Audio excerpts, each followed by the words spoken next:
Charles Lee. I am the chair of the Solano County Black Chamber of Commerce Political Action Committee. And I'd like to welcome you to the District 2 Board of Supervisors Primary Candidates Forum. Tonight we are honored to have the following candidates: Monica Brown, who's the incumbent, Nora Dizon, and Rochelle Sherlock. I want to thank everyone for coming out tonight and supporting these candidates. And those of you who are unsure of who you are supporting, this will give you an opportunity to hear from each candidate, and hopefully we will have enough time for questions at the end. So if you have not filled out a question card, there's one up at the registration desk for you, and you can pass that on to the person sitting there at the registration table or to myself. A little bit about the PAC and its creation from the Solano County Black Chamber of Commerce. Although the PAC is a separate entity that will not intertwine with the chamber. Our board consists of 6 people, 2 Democrats, 2 Republicans, and 2 independents. We are taking a very bipartisan approach to supporting prospective candidates. Our goal is to support the most qualified candidates regardless of race, gender, political affiliation, or party. I'd like to ask that each of you silence your phones. And please be mindful that noise can distract the candidates that have limited time to concentrate on the questions and formulate their answers. Again, thank you for joining us this evening. The candidates portion will be moderated by Tara Beasley Stansberry, and I will turn the podium over to Tara. Thank you very much. Thank you, Charles. Good evening, everyone. As mentioned, my name is Tara Beasley Stansberry. I drove all the way from the Valley Joe, you came far. long ride here. We do not have a microphone right now, so I'm going to speak really, really loud. If you need me to just be quiet, raise your hand and say, just shut the heck up. Just kidding. All right. I just want to welcome Supervisor Monica Brown, our candidate Rochelle Sherlock, and also our candidate Nora Dizon. Thank you so much for coming. I also want to thank you for participating.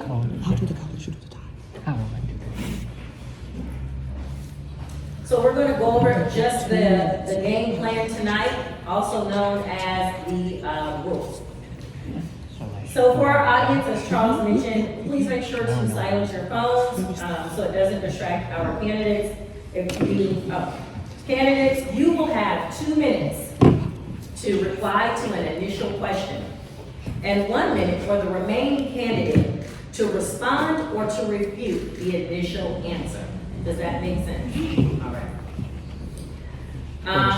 For timekeeping system, we have been graced with the NAACP Vallejo branch, who is kind enough to be one of our sponsors and also keep the time for us. So we want to thank Ms. Nairobi for that.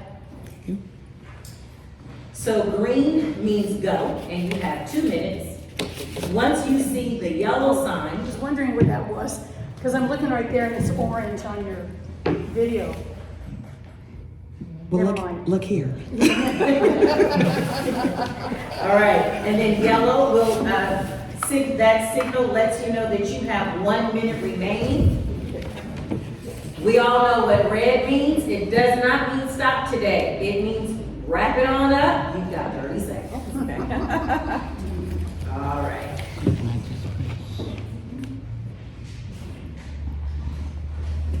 And then press.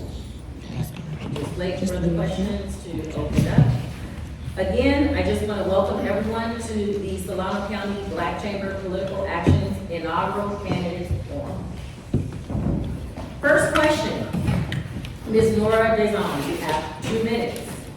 What service, community engagement, or volunteer opportunities have you partaken in to get to know and support the needs of a community other than your own? Go. Let me clarify. When you say other than my own, you mean other than the community I live in? What do you mean?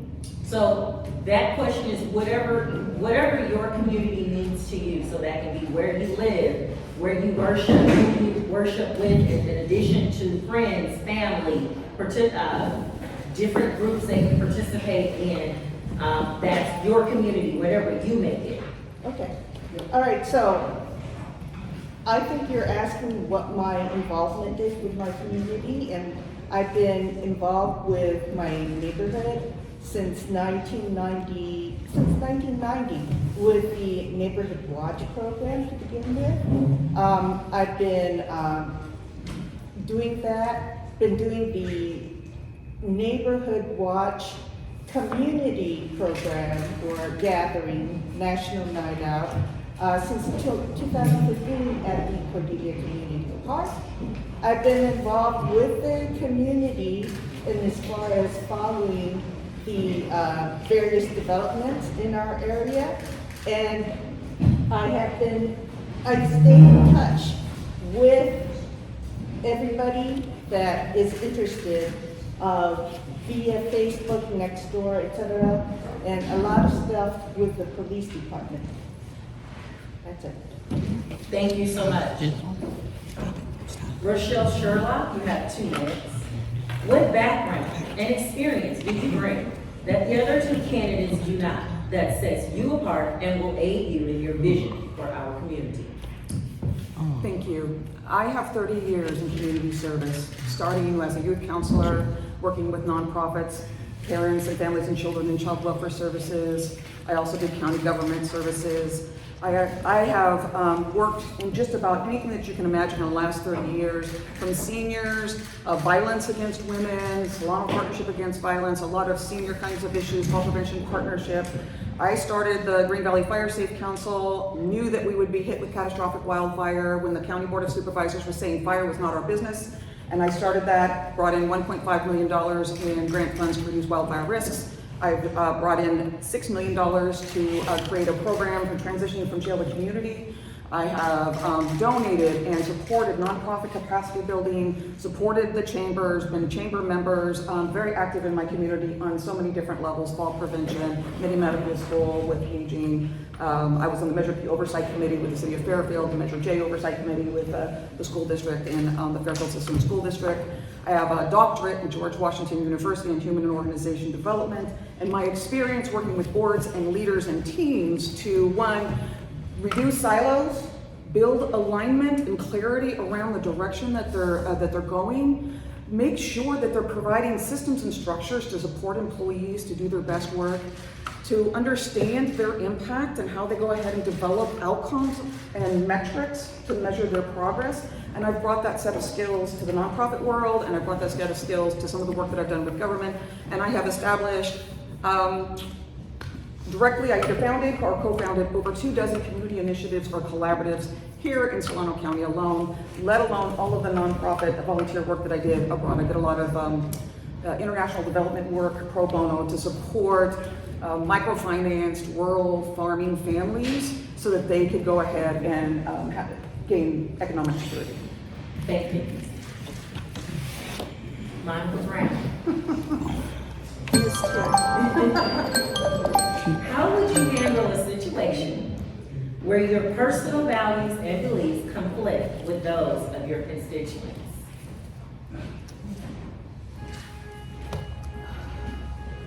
I believe that one should use your own moral compass.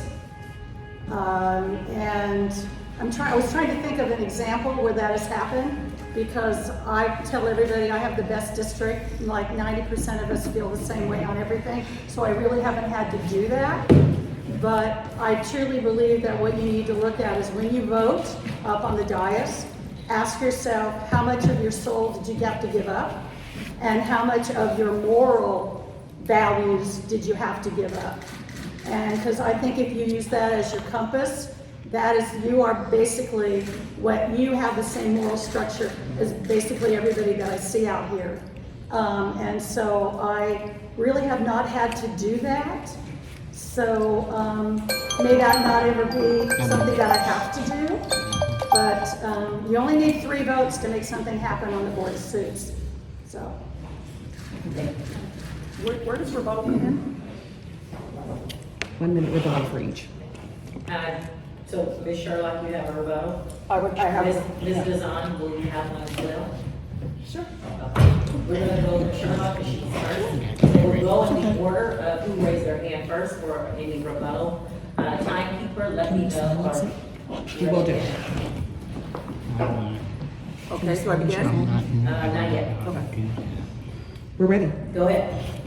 All right, so Monica Brown voted to dissolve the Agricultural Advisory Committee, which is critical for informing policy around our rich agricultural lands.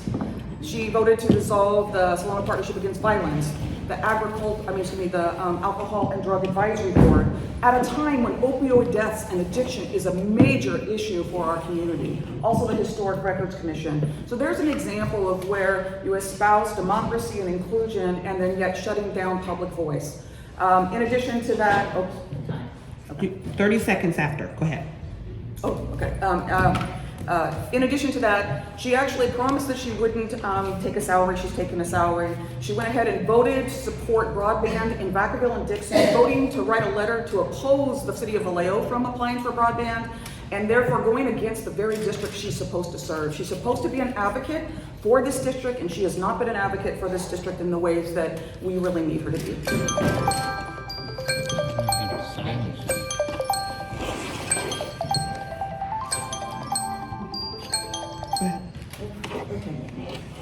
So I know that the intention here, you're trying to, because of the interaction that's happened before, is to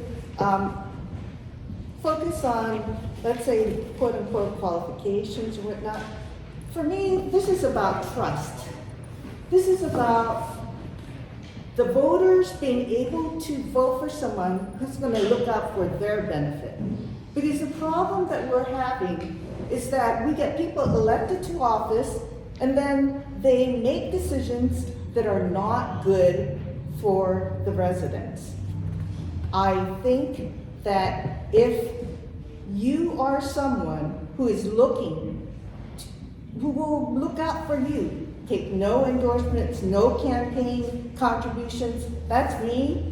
I'm doing this on my own, with my own money. I'm saying no to all endorsements. I am the different candidate who's running because I want to help our community.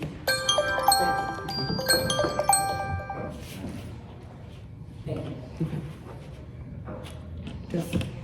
Does she get a rebuttal? Does Monica get a rebuttal? Yeah, absolutely. I just would like to go with what Ms. Sherlock indicated, that the Board of Supervisors was not interested in taking care of our county land in terms of fires. So I would definitely object to that. So thank you. Thank you. We're gonna move on to the second question. Thank you, ladies. Ms. Sherlock? Benicia has not been able to maintain the longevity of mom and pop shops. Vallejo is consistently struggling to keep small businesses due to a plethora of reasons.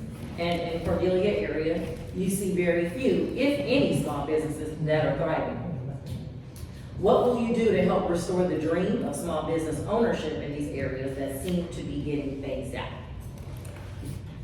So Vallejo, Benicia, and Cordelia actually have some different dynamics going on, and I'm going to tackle Vallejo first.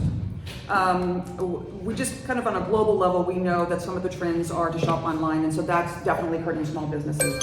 But there's some more closer things at home, particularly the incredible out-of-control homelessness that's going on, the crime, the blight, And a lot of brick and mortar businesses are really struggling because people don't want to come and shop. Or in Vallejo, the crime is so bad, people break into the businesses.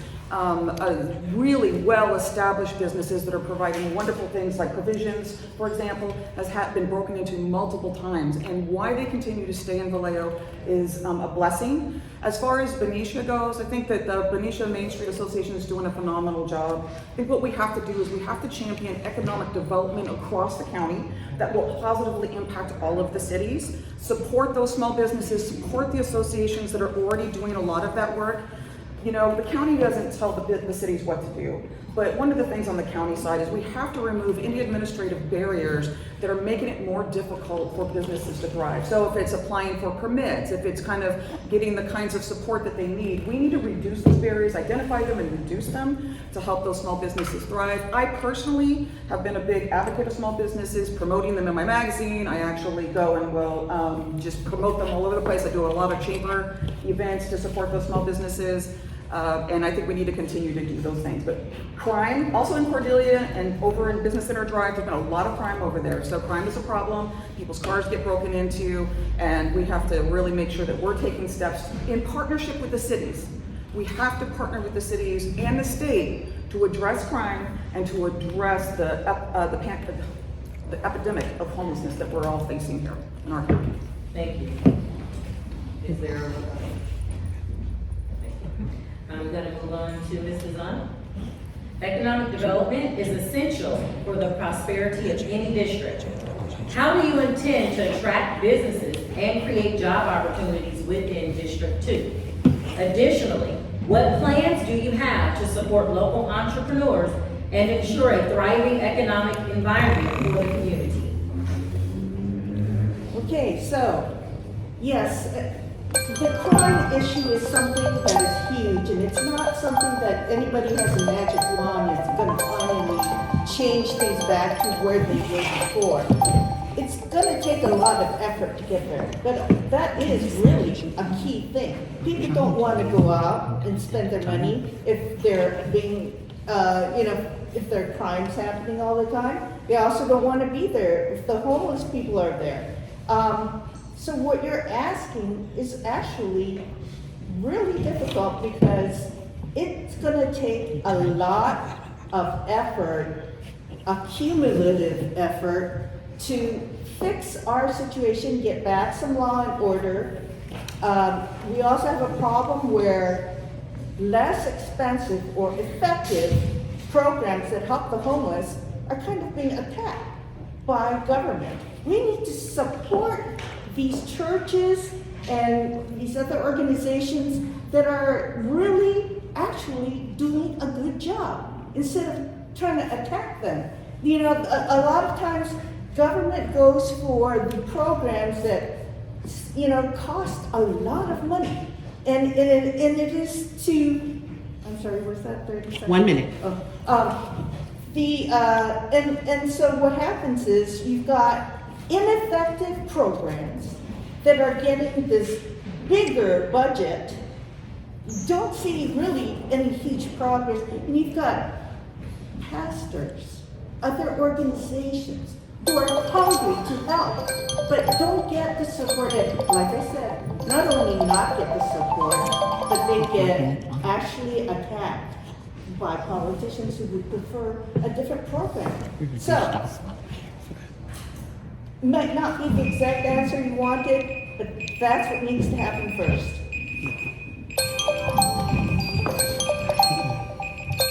Is there a rebuttal? I have a rebuttal.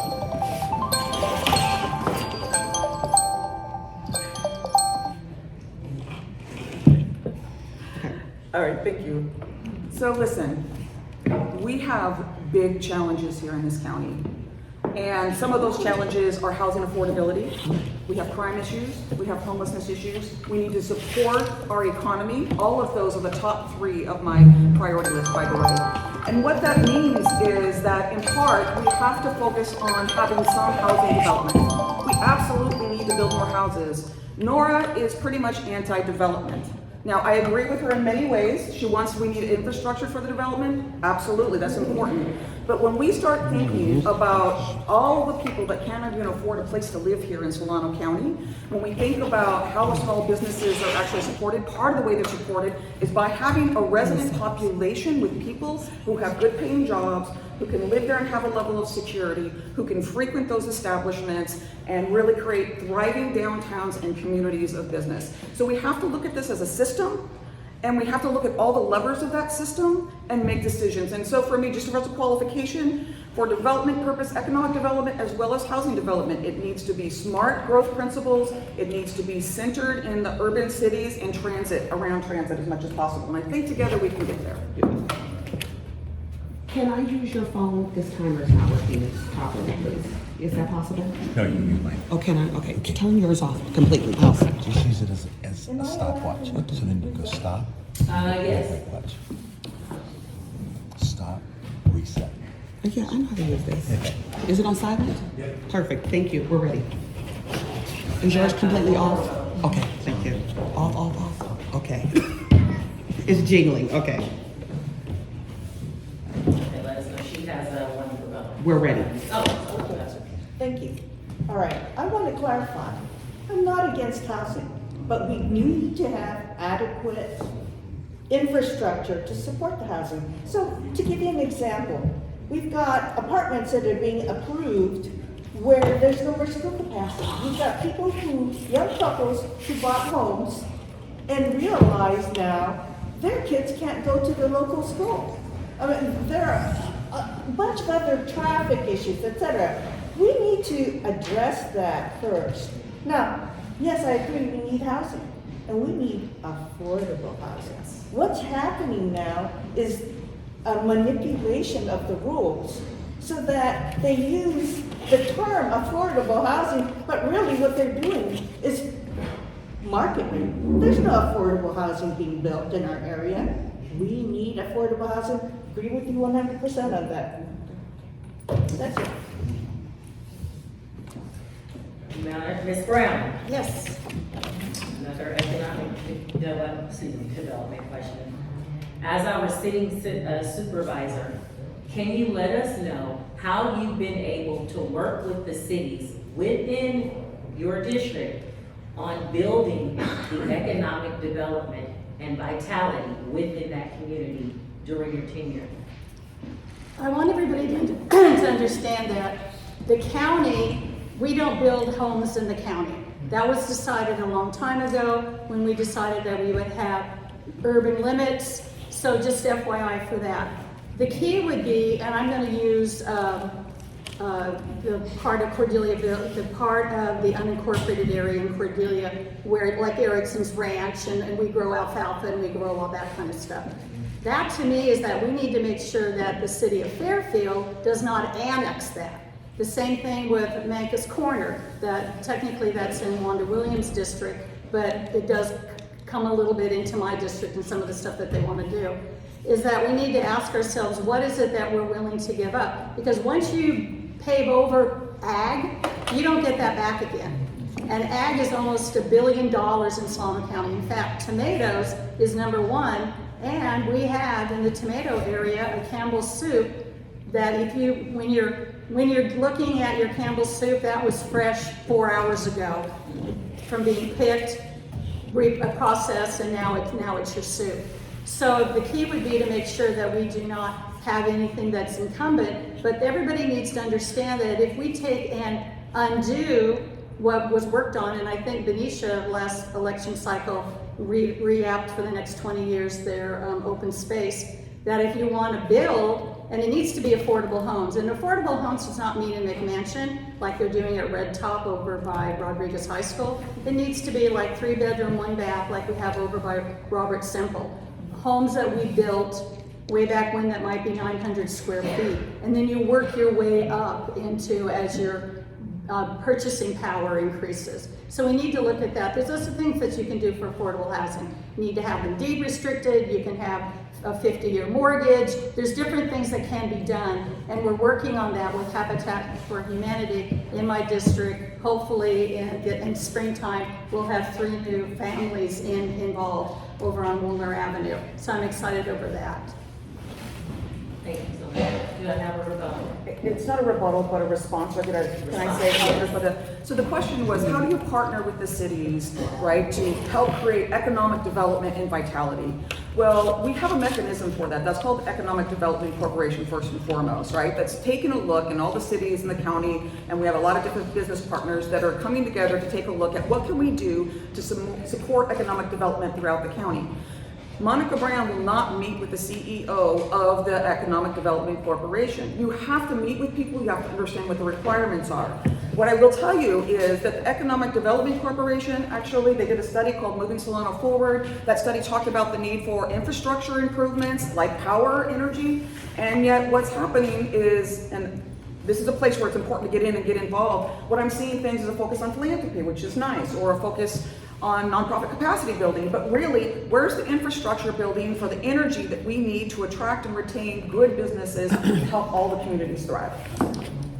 Really quickly, the second red means stop. You passed your 30 seconds. Okay. Thank you. I didn't see the first one, so I was looking past you, I'm sorry. No problem. Am I allowed to ask Monica a question? No. No? No. Okay, never No. mind. Ms. Brown? I just wanted to respond. The particular person she's talking about had canceled 2 meetings with me that he set up. So let's not go there if you don't know the entire story. So thank you. Thank you. All right, moving on. Thank you so much. Nora, I'm sorry.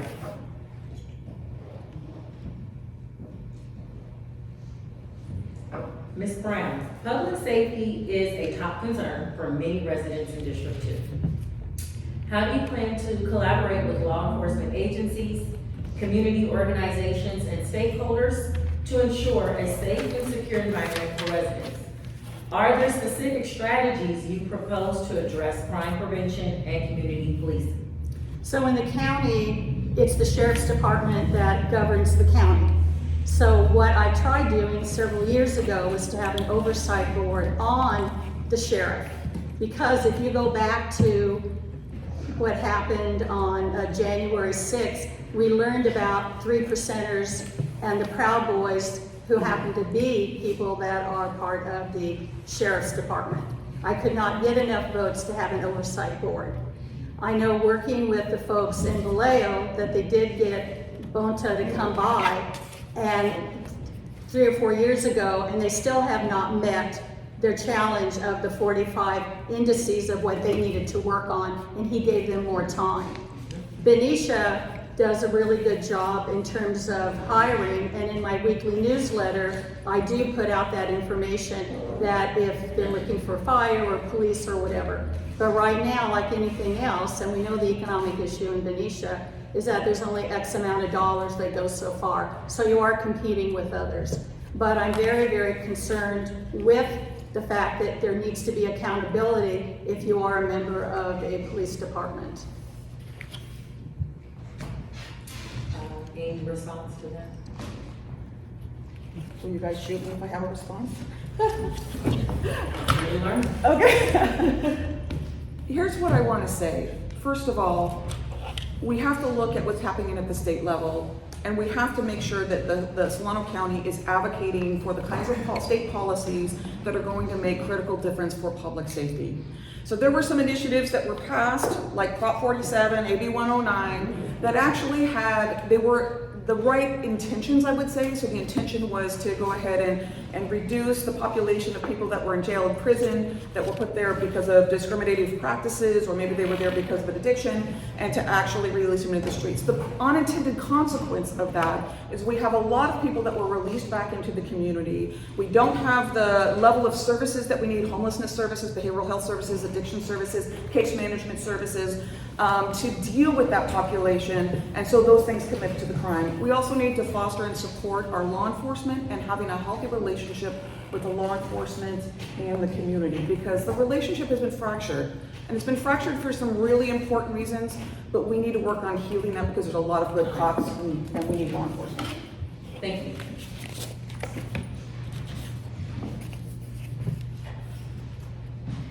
Ms. Dizon, what are your thoughts on the current mental health services available in our county?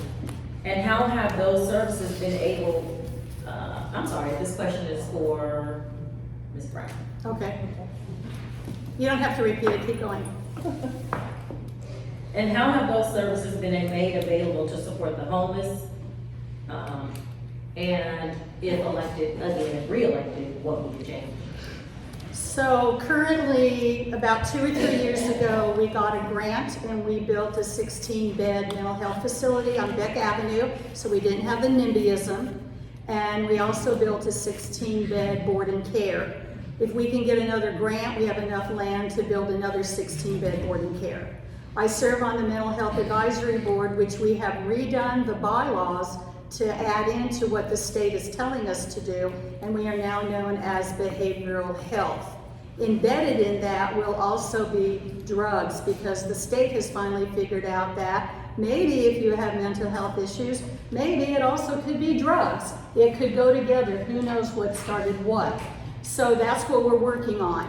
We meet on the third Tuesday at 3:30, and very seldom does anybody from the audience come. It's open, it's over on Beck Avenue. NAMI comes a lot, so that's really good. So the key is right now you have Prop 1.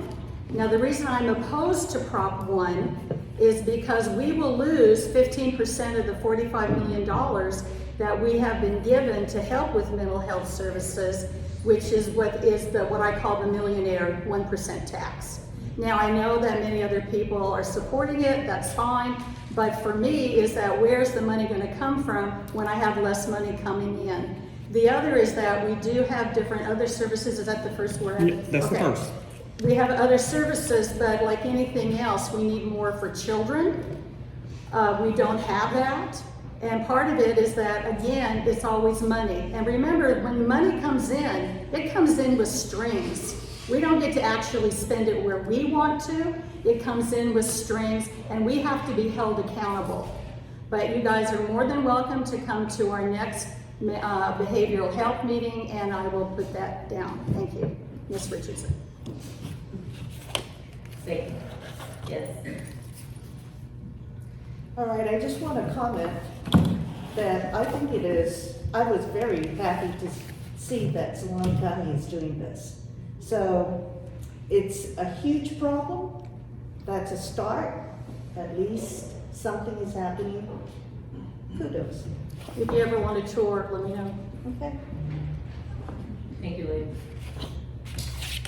Given that, Ms. Dizon. Oh, okay. Given that all three candidates obviously share a desire to address reducing homelessness, what is your comprehensive plan that you can implement with the appropriate partners within 6 months to address this issue within our community, if nothing else, to at least move the needle forward? Okay, 6 months is really a short period, right? To be honest, because I don't want to lie. I don't want to say I can do this and it's just a big fat lie. I don't want to do that. The first thing you have to do, or the way I approach things, is to meet with people. Figure out what's out there, because like I said, there are churches and other organizations that are willing to help, but they're got zero support, and not just zero support, some that are doing a fabulous job, they're being attacked by our local government. So be perfectly honest, it's to study so that we don't make rash decisions. We don't just squander money.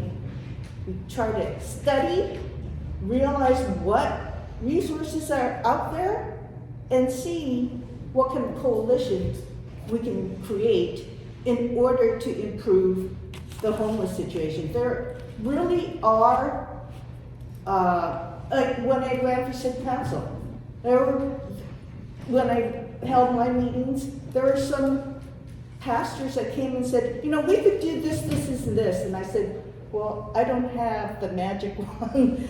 But I learned that really are people out there ready and willing to help. We're just not recognizing them. And it is a shame because it is a huge problem.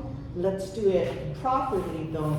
Don't look for some rash, unthought of, thing that is just there to make you look like a savior. Forget that. That's not going to be good for us. We need people.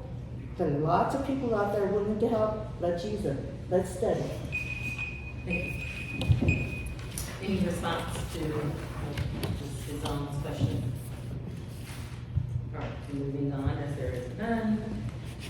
Ms. Brown, Fairfield and its industrial areas, which are under county supervision, are facing land and water use issues, orderly growth, and the constant issue of regional traffic. So I apologize. Can you say at the very beginning that there's an industrial park that the county has jurisdiction over? Did I hear that? Fairfield and its industrial areas, which are under county supervision. Okay, I apologize. I would like to know where that is. I'm not trying, I had no idea because there's the industrial park, so everybody knows where Budweiser is. Okay, there's the industrial park there. That's all city land. That's not county.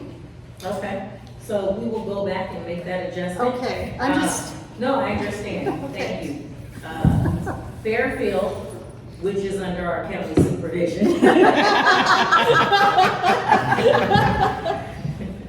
And thank you for bringing that to our attention.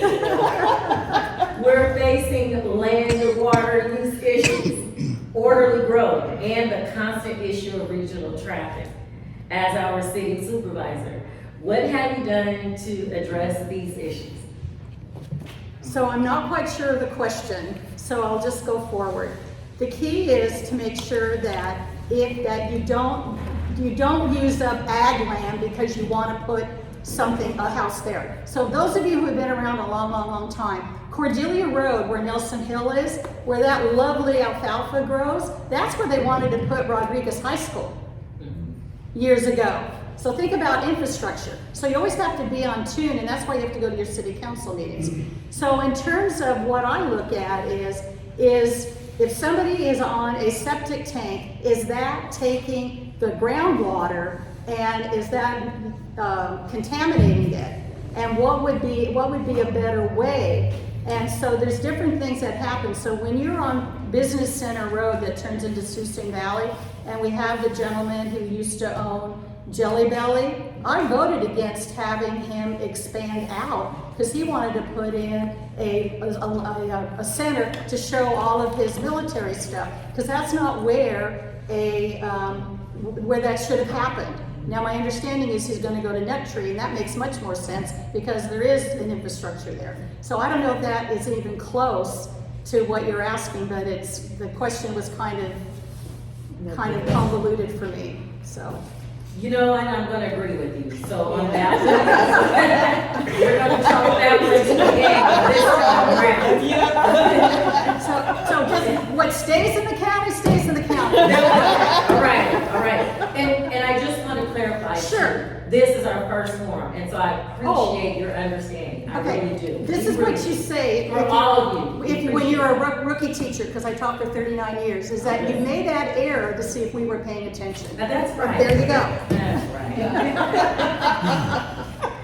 All right. So that concludes our moderated portion for tonight.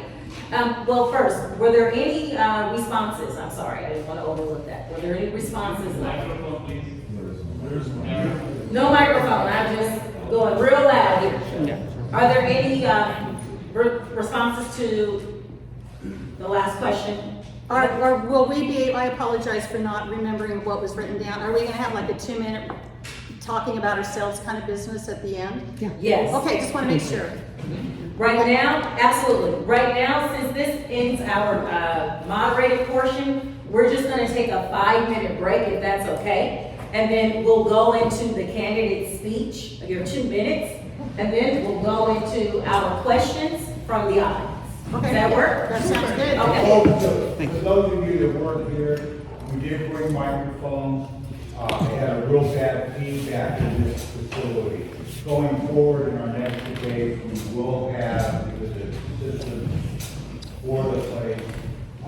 There was no one on staff here for these, so we will have microphones and audio here. This is the first minute, so we apologize that the audio is not playing.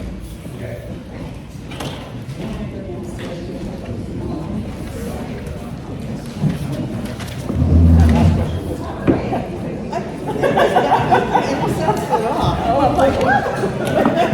Glad they asked mine.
Thank you for that message. Absolutely. Thank you. Any other questions?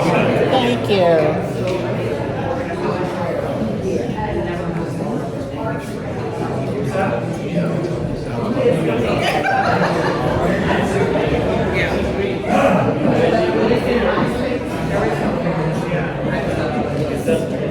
I'm telling you what it is. I just told you the list. Oh, I'm not. There's no argument to have. Play Boston.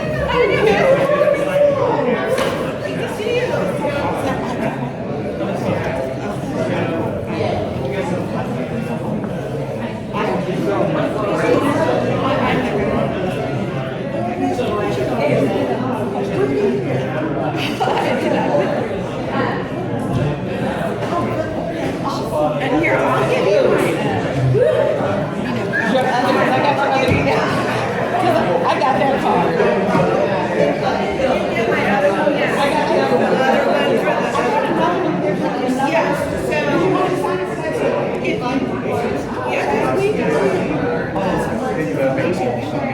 So they're starting another new program. And so Occupational advisor. it's an occupational, so it's specific to the